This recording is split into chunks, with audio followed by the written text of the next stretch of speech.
Assalamualaikum warahmatullahi wabarakatuh. Apa kabar para leader? Semoga Anda selalu sehat ya. Dan tentunya semakin sukses mulia. Berjumpa kembali dengan Anto R. Arianto pada kanal Kubik Leadership. Banyak dari kita sadar bahwa perilaku atau kebiasaan yang kita miliki saat ini sebagian belum tentu relevan dengan tujuan yang kita inginkan. Misalnya, kita ingin memiliki badan yang lebih fit, namun enggan berolahraga. Karena ingin saja, tentunya tidak cukup. Melainkan, kita perlu membangun sistem yang bisa mengubah perilaku dan membentuk pola hidup yang lebih sehat. Jika mengubah perilaku diri sendiri saja membutuhkan strategi, apalagi mengubah perilaku sekelompok orang dalam organisasi. Tentu dibutuhkan sistem yang lebih sistematis agar organisasi tetap relevan, produktif, dan mampu bersaing. Lalu apa saja strategi dan tahapan yang perlu kita lakukan dalam mengawal perubahan dalam organisasi? Dalam video kali ini, saya akan membahas bagaimana peran pemimpin dalam mengawal perubahan budaya di organisasi. Inilah Leadership Vibes.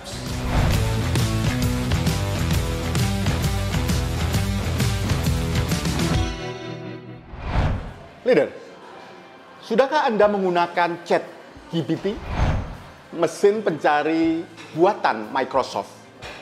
Selain menyediakan fitur chatbot, Bing terintegrasi dengan fitur Microsoft lainnya seperti Microsoft Teams dan Microsoft Word, sehingga memudahkan pekerjaan penggunanya. Setelah ditinggal oleh Bill Gates, pertumbuhan bisnis Microsoft tampak melambat. Untungnya, di tahun 2014, Satya Nadella diangkat menjadi CEO Microsoft. Dan dalam waktu 8 tahun, Nadella berhasil meningkatkan nilai pasar Microsoft 8 kali lipat.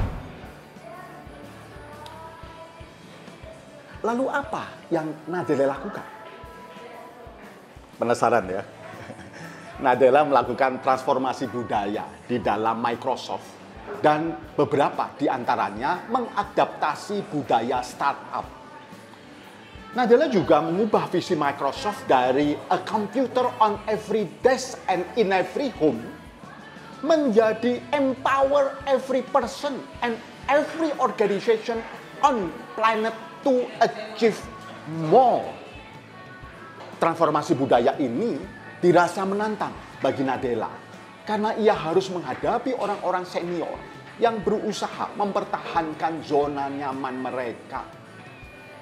Para manajer yang telah merasa nyaman dengan kekuasaan mereka, keuntungan yang dirasa cukup, dan tantangan yang minimal sehingga mereka menolak inovasi dengan berbagai alasan. Lalu inilah yang dilakukan oleh Nadella. Yang pertama, Nadella mengurangi hierarki dan memberikan kebebasan lebih besar pada karyawan untuk mengembangkan idenya. Pemimpin didorong untuk mau belajar.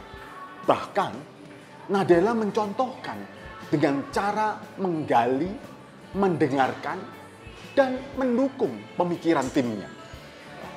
Kedua, Nadella mengganti sistem evaluasi karyawan yang mempertajam kompetisi menjadi sistem yang menekankan pada kolaborasi.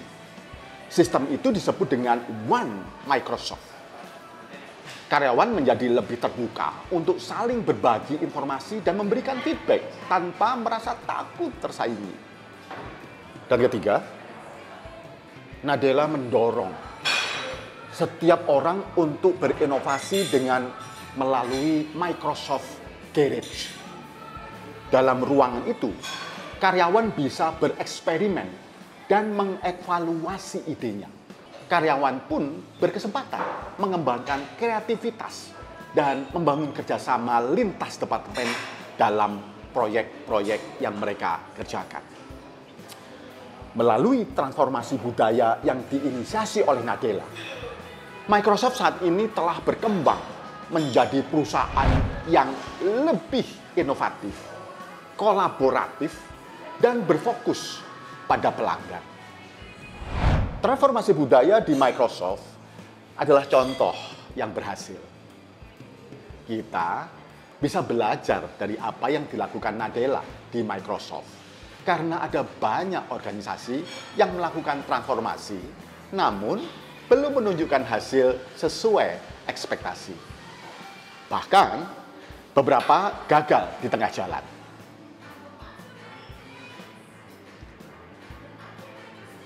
Lalu, mengapa kegagalan itu bisa terjadi?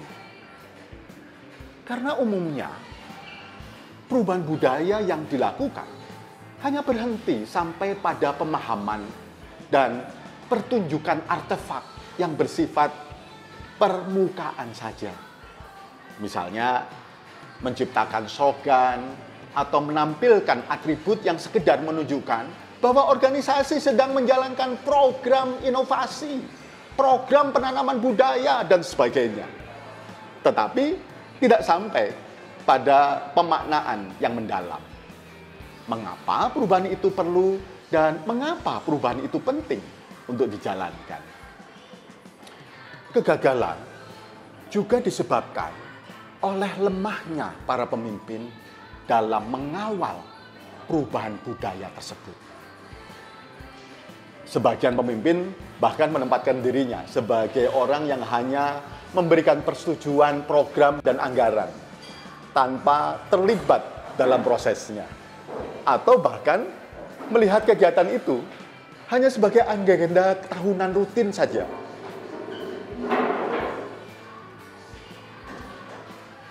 Leader, secara umum peran pemimpin dalam membangun budaya organisasi ada 4. Yang pertama, pemimpin sebagai pemberi arah atau commander. Yang kedua, pemimpin sebagai teladan atau role model. Ketiga, pemimpin sebagai pemberi pengaruh atau influencer. Dan yang keempat, pemimpin sebagai pemantik kecepatan atau akselerator. Lalu, bagaimana implementasi keempat peran pemimpin ini dalam mengawal perubahan budaya dalam organisasi? Pertama, dalam peran sebagai pemberi arah atau commander, pemimpin berperan memberikan arah dan peta jalan yang lebih jelas kepada tim, yaitu memaparkan kondisi dan gejolak bisnis yang sedang terjadi, mengapa perubahan diperlukan, dan apa manfaat yang bisa didapat jika perubahan itu berhasil, serta bagaimana perubahan akan dilakukan, dan dukungan yang dibutuhkan dari seluruh anggota tim. Yang kedua, dalam peran sebagai teladan atau role model, peran pemimpin sebagai teladan atau role model ini sangat signifikan karena perilakunya lebih mudah ditularkan lewat role model atau keteladanannya. Tanpa adanya keteladanan, maka tim akan mengaitkan hal itu dengan kemunafikan dan tidak mempercayai pemimpin-pemimpin mereka. Yang ketiga, dalam peran sebagai pemberi pengaruh atau influencer, pemimpin perlu memiliki peran untuk mempengaruhi tim, yaitu kemampuan dalam menggunakan cara yang menginspirasi dan persuasif, mengkomunikasikan urgensi perubahan, dan mempengaruhi orang-orang agar tergerak dan bersedia untuk bersama-sama mewujudkan budaya yang lebih adaptif dengan perkembangan bisnis saat ini.